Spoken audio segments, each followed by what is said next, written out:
Sigaw ng fans. Karma is real. Kimi nagsalita na nga ba sa isyong kinakaharap ni Vice Ganda? Sa gitna ng isyong kinakaharap ng Showtime, nadadamay na rin ang pangalan ni Kim Chiu matapos kumalat ang mga espekulasyong nakaganti umano siya kay Vice Ganda. Gayunman, maraming tagahanga ang naniniwalang hindi ganoong klaseng tao si Kim at wala siyang dahilan para gumanti o makisawsaw sa kontrobersya.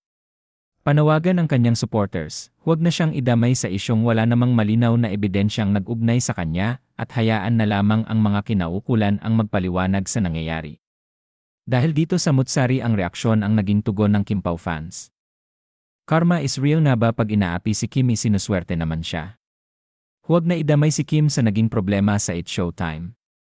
Wala naman siya noong mangyari iyon. Bakit pati siya'y dinadamay? Sigaw ng fans. Karma is real. Kimi nagsalita na nga ba sa isyong kinakaharap ni Vice Ganda? Sa gitna ng isyong kinakaharap ng Showtime, nadadamay na rin ang pangalan ni Kim Chiu matapos kumalat ang mga espekulasyong nakaganti umano siya kay Vice Ganda. Gayunman, maraming tagahanga ang naniniwalang hindi ganoong klaseng tao si Kim at wala siyang dahilan para gumanti o makisawsaw sa kontrobersya.